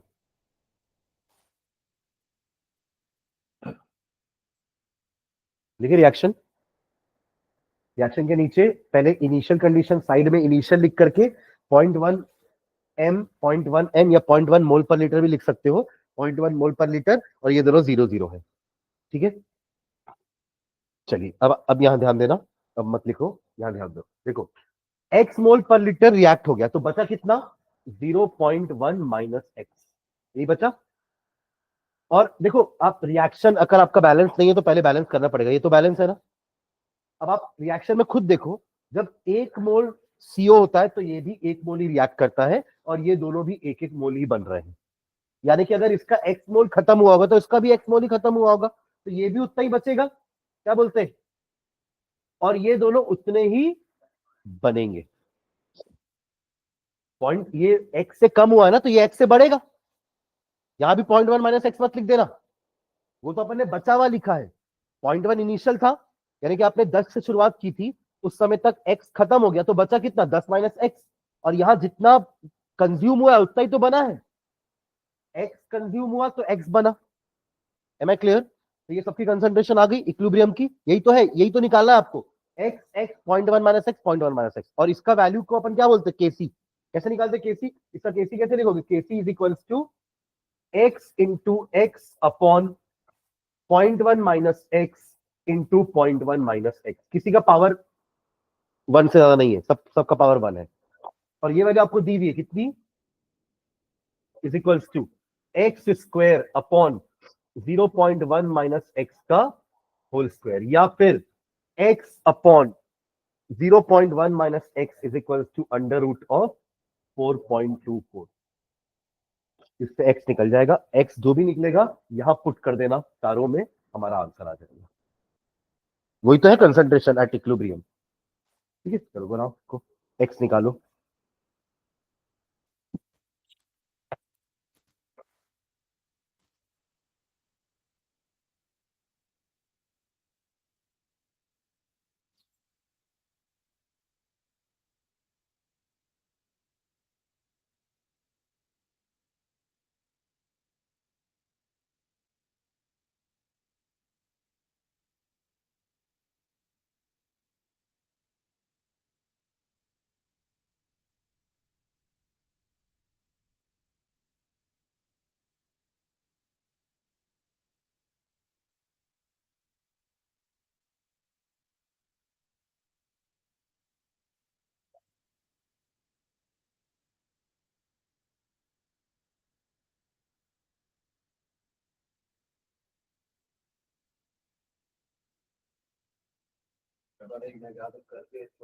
छोड़ दिया।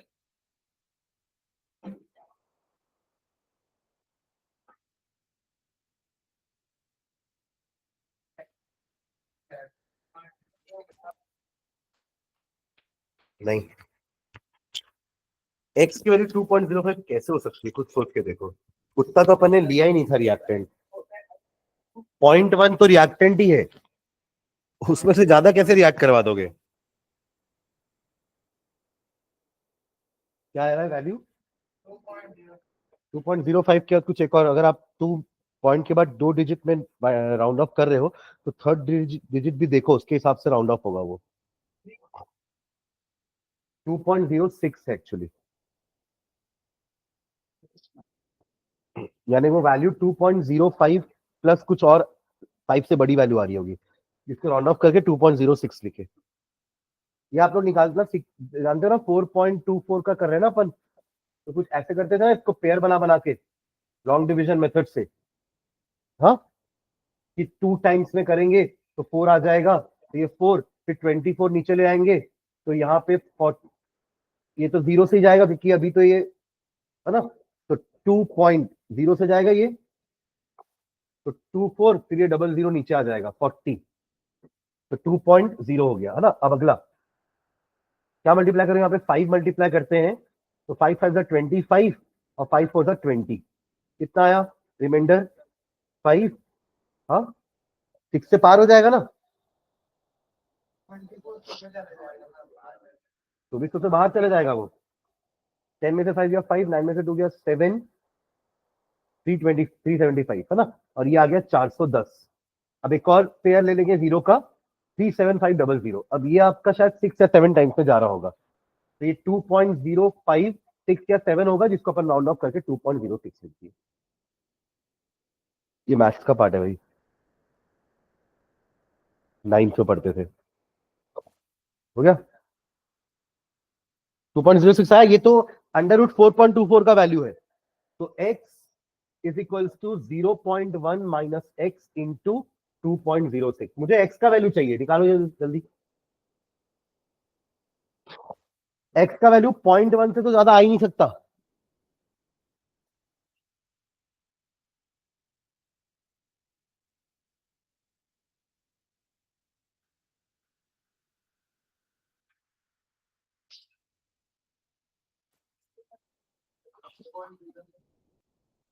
0.067, 0.067 एक्स का वैल्यू। अब बस पुट कर दो, आपका आंसर आ गया। कंसंट्रेशन ऑफ सीओ इक्विलिब्रियम में कितना है, 0.1 माइनस 0.067। कंसंट्रेशन ऑफ H2O वो भी वही है, 0.1 माइनस 0.067।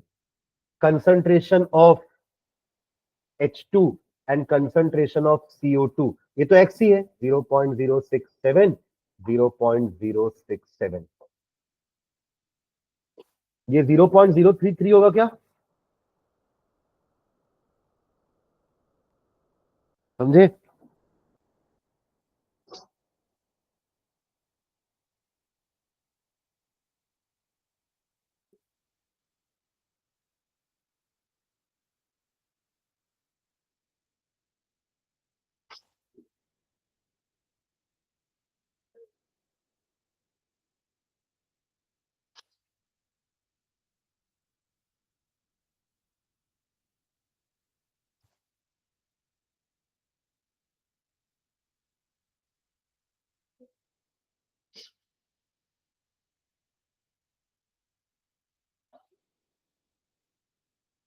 हो गया।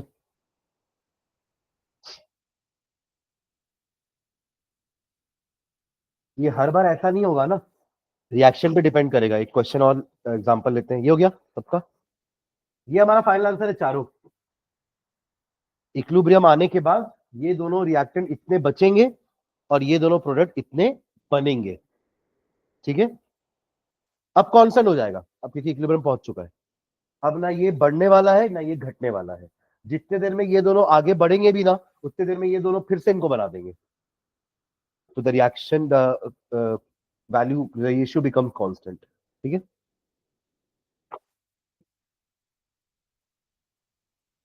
एक और देखना, जैसे एक एग्जांपल आपको बता रहा हूं मैं।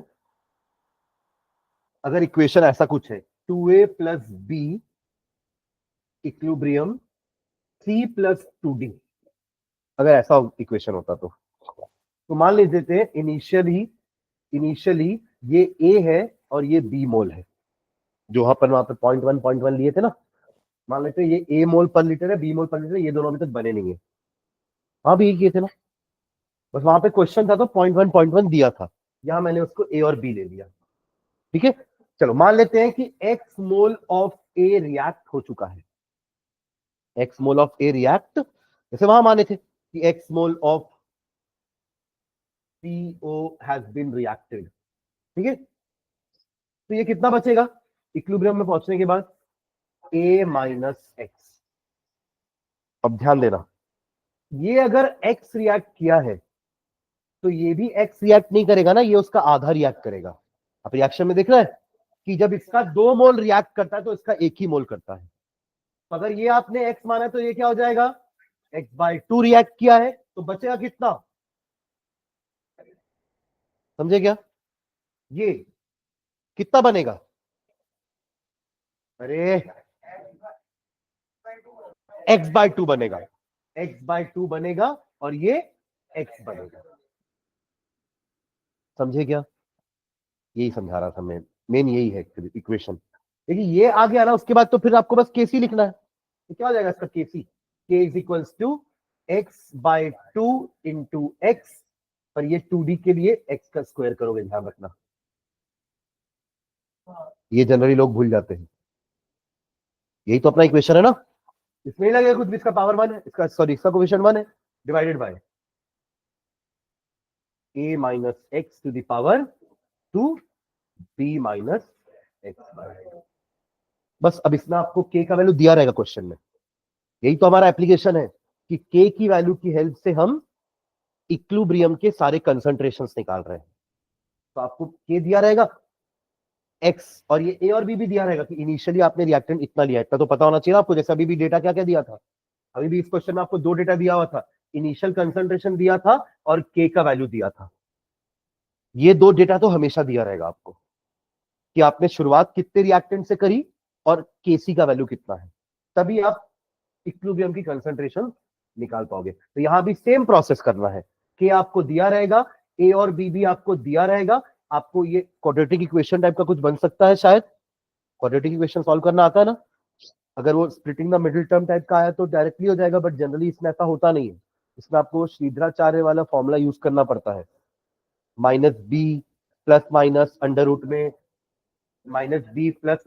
रूट में B square minus 4ac upon 2a, ऐसे यूज करके अपन x का वैल्यू निकालेंगे अगर जरूरत पड़ेगी तो, और पड़ेगी ही जरूरत, क्योंकि सब पॉइंट में है ना। ये वैल्यू आप डालोगे सब पॉइंट पॉइंट में आंसर आ सकते हैं। तो उसके अभी तो वैल्यू डाले नहीं अपन, पर ये के और ए और बी की वैल्यू डालोगे ना, तो वो स्प्लिटिंग द मिडिल टर्म बहुत रेयर ही आएगा कि आप स्प्लिटिंग द मिडिल टर्म करके 2 वैल्यू निकाल लो एक्स की।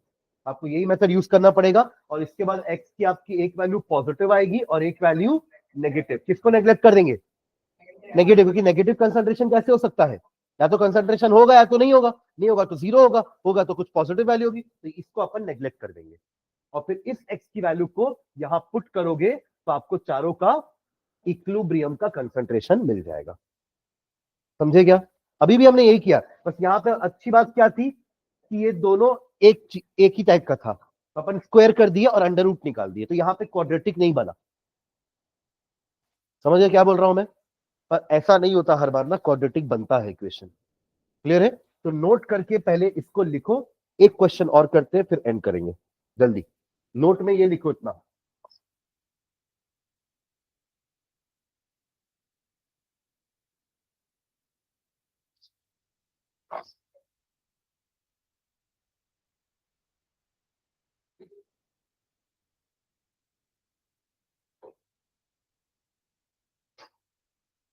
इतना ही लिखना बस, है ना।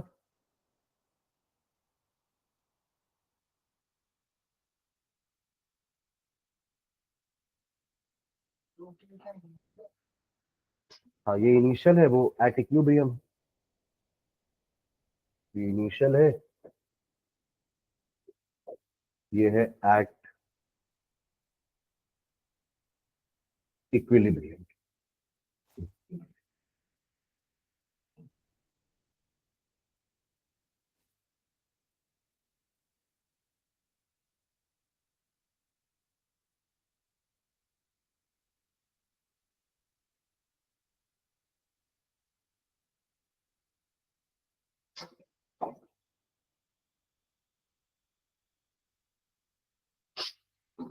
सेम प्रोसीजर केपी वाले क्वेश्चन में भी करेंगे, बस वहां कंसंट्रेशन की जगह प्रेशर ले लेंगे। क्या बोलते हैं? एक करते हैं केपी वाला, चलो। तो एक ही क्वेश्चन करते हैं जिसमें प्रेशर भी आ जाएगा और जिसमें ये दोनों जो इक्वेशंस के कोफिशिएंट्स है ना वो अलग अलग हो। 1 1 वाले तो अपन देख लिए, सारे 1 1 थे तो सब एक्स एक्स था। बट यहाँ पे अपन ने एग्जांपल में देखा ना कि सब 1 1 नहीं है, कुछ 2 भी है, तो वहां पे x और x/2 लिया हमने। तो वैसे एक और क्वेश्चन करते हैं। हो गया सबका? यहाँ तक क्वेश्चन लिखेंगे। The value of kp for the reaction, the value of kp for the reaction, the value of kp for the reaction CO2 gaseous plus carbon solid give you 2CO gaseous is 3। kp का value 3 दिया है, is 3 at 1000 Kelvin, at 1000 Kelvin। ठीक है, next time में if initially is 3, ऊपर लिखे तो kp of this reaction is 3। समझ गए सेंटेंस पूरा? हाँ, if initially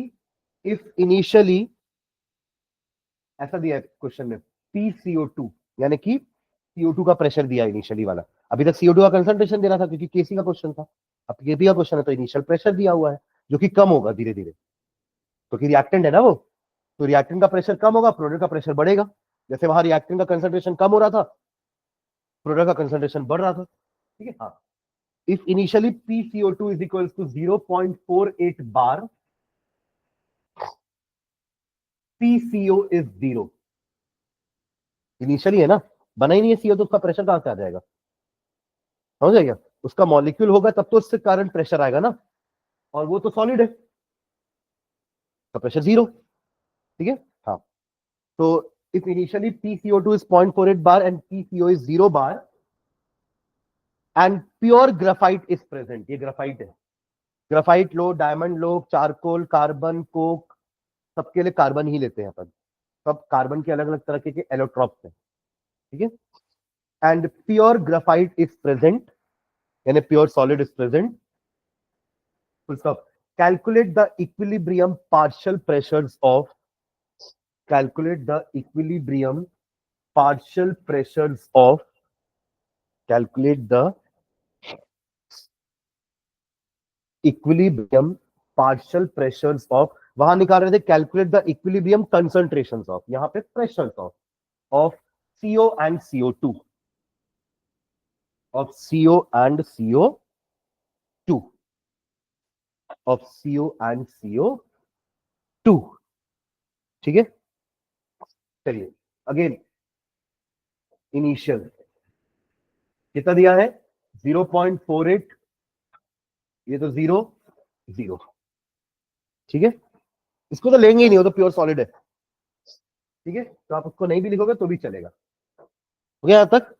अब इक्विलिब्रियम में आने के बाद मान लेते हैं, वहां पे एक्स ले रहे थे ना, यहाँ पी ले लेते हैं, कि मान लेते हैं, ध्यान दो, मान लेते हैं कि इक्विलिब्रियम में आने के बाद कंसर्न ये रिएक्टेंट का प्रेशर स्मॉल पी बार से कम हो गया, तो अभी कितना प्रेशर होगा उसका?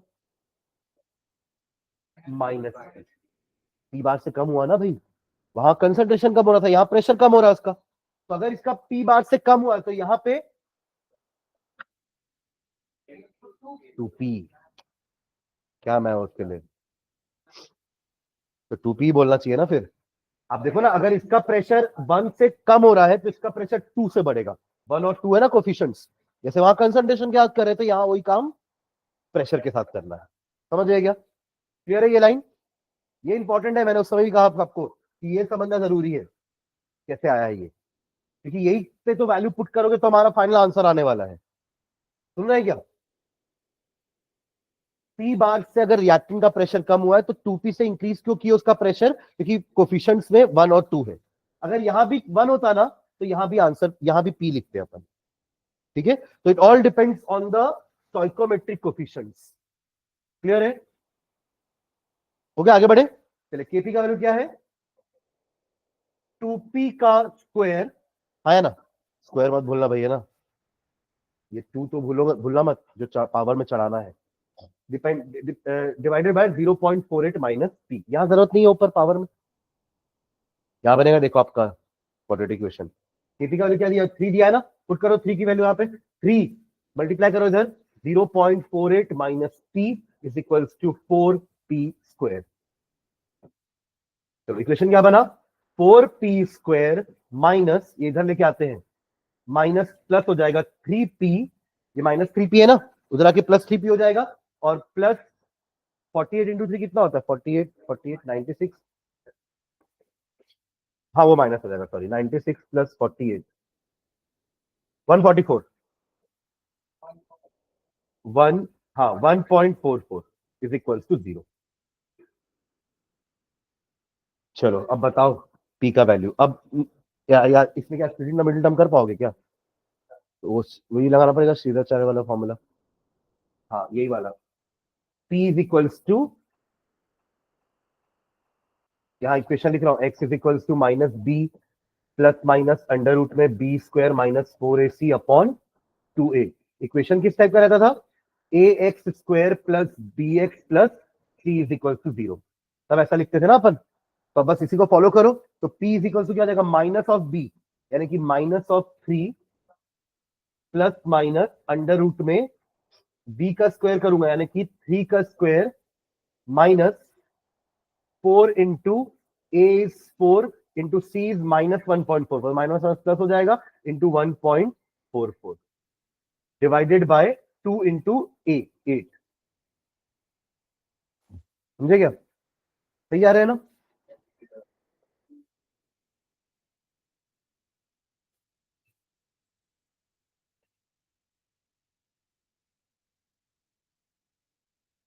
सॉल्व करो तो उसको कितना आएगा?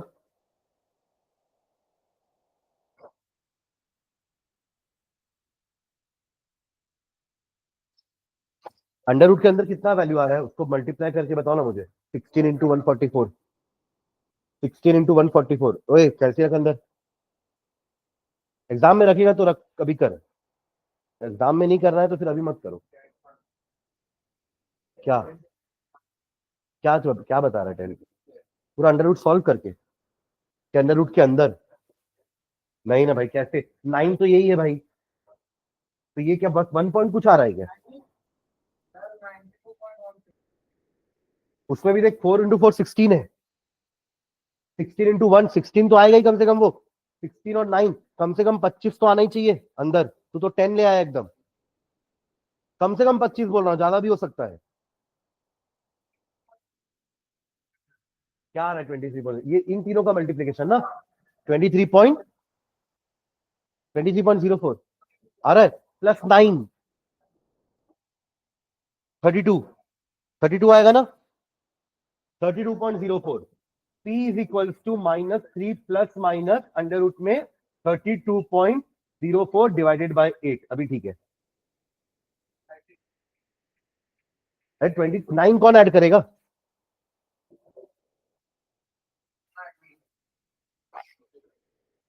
बी स्क्वायर, चलो उसका अंडर रूट अप्रॉक्स कितना आएगा ये बताओ, बिना बिना कुछ किए अप्रॉक्स। हाँ 5 से 6 के बीच में, लेकिन 36 का अंडर रूट 6 होता है, और 20 का 25 का 5 होता है, और ये वैल्यू 25 और 36 के बीच में ही है, तो आंसर 5 पॉइंट समथिंग होगा, है ना? तो वो होता है आपका 5.66, 5.66। तो अगेन प्लस वाली वैल्यू लेंगे, नेगेटिव वाली वैल्यू नेग्लेक्ट करेंगे। तो पहले अपना पी का वैल्यू क्या है, पहले प्लस लेता हूं, तो पी का वैल्यू क्या हो जाएगा? -3 प्लस 5.66 डिवाइडेड बाई 8, और दूसरी वैल्यू -3 माइनस 5.66 डिवाइडेड बाई 8, कितना आएगा बताओ वैल्यू?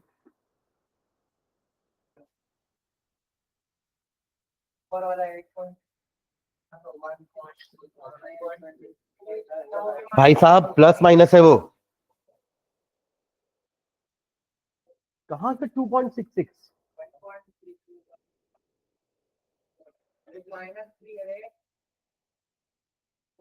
हाँ तो ठीक तो है 2.66 ठीक तो है। हाँ हाँ 2.66 डिवाइडेड बाई 8 तो 0.3 चलता रहेगा क्या 3 टू क्यों आएगा? आएगा 2। हाँ तो 0.33 बस 332 आ रहा है ना। हाँ तो 3 हाँ ठीक है 0.33 और ये तो नेगेटिव ही आएगा ना तो निकालो ही मत मेहनत मत करो। ये नेगेटिव आएगा इसको अपन कर देंगे नेगलेक्ट। तो बस ये वैल्यू को यहाँ पुट कर दो दोनों में ये हमारा आंसर आ जाएगा। तो at equilibrium pressure of CO2 will be 0.48 minus 0.33.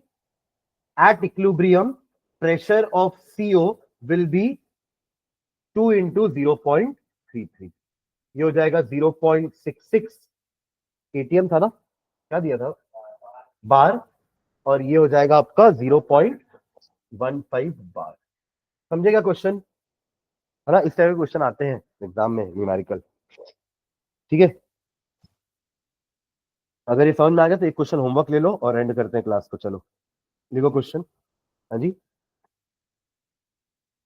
NCERT का क्वेश्चन है। लिखो 3 mole of PCl5 3 mole of PCl5 book लाया है जो बोल रहा है बुक बता दो निकालने नहीं बोल रहा हूँ नहीं तो बुक लाना चाहिए था ना। नहीं खोलोगे ना बुक मेरे को पता है जब लेके नहीं आते तो खोलोगे क्या वहां पे। 3 mole of PCl5 kept in 1 liter closed reaction vessel 3 mole of PCl5 kept in 1 liter closed reaction vessel। Close क्यों लेते हैं आपको पता है ना कि गैस बन रही होगी तो वो एस्केप नहीं होनी चाहिए। एस्केप हो गई तो फिर इक्विलिब्रियम पहुंचेगा ही नहीं फिर तो कंप्लीशन हो जाएगा। तो इन अ 1 liter closed reaction vessel was allowed to attain equilibrium was allowed to attain equilibrium was allowed to attain equilibrium at 380 Kelvin at 380 Kelvin at 380 Kelvin full stop। Calculate the composition of the mixture calculate the composition of the mixture at equilibrium calculate the concentrations या composition of the mixture। mixture मतलब देखो क्या होता है ना PCl5 decompose होती है किसमें PCl3 और Cl2 में। तो आपको इसका इनिशियल कंसंट्रेशन 3 दे दिया है इनिशियल और इक्विलिब्रियम वाला आपको निकालने बोल रहा है। Composition of the mixture at equilibrium given Kc is equals to 1.8 given Kc is equals to 1.8 हो जाएगा ये क्वेश्चन। ये बहुत सिंपल है 3 से शुरुआत करेंगे 3 माइनस एक्स बचा x बना बस हो गया। तो Kc 1.8 is equals to X का स्क्वायर अपॉन 3 माइनस एक्स फिर क्वाड्रेटिक बनेगा। हो जाएगा कर दिया मैंने 60% क्वेश्चन हो गया है। मतलब क्वाड्रेटिक इक्वेशन बना करके फॉर्मूला लगाना है एक्स का वैल्यू निकालना है और यहां पुट कर देना है आ गया हमारा आंसर। ठीक है क्या ठीक है एक दो क्वेश्चन और इसके नेक्स्ट क्लास में देखेंगे फिर एक फैक्टर्स अफेक्टिंग इक्विलिब्रियम करेंगे एक और टॉपिक है ना। तो आज के क्लास का यही इंपॉर्टेंट टॉपिक था एप्लीकेशन ऑफ इक्विलिब्रियम कांस्टेंट में ये वाला एप्लीकेशन थर्ड वाला एप्लीकेशन। ठीक है चलिए थैंक यू। और जिन्होंने कल का लेक्चर मिस किया है ना वो कल का पहले रिकॉर्डिंग देखेंगे। सुन रहे हो क्या?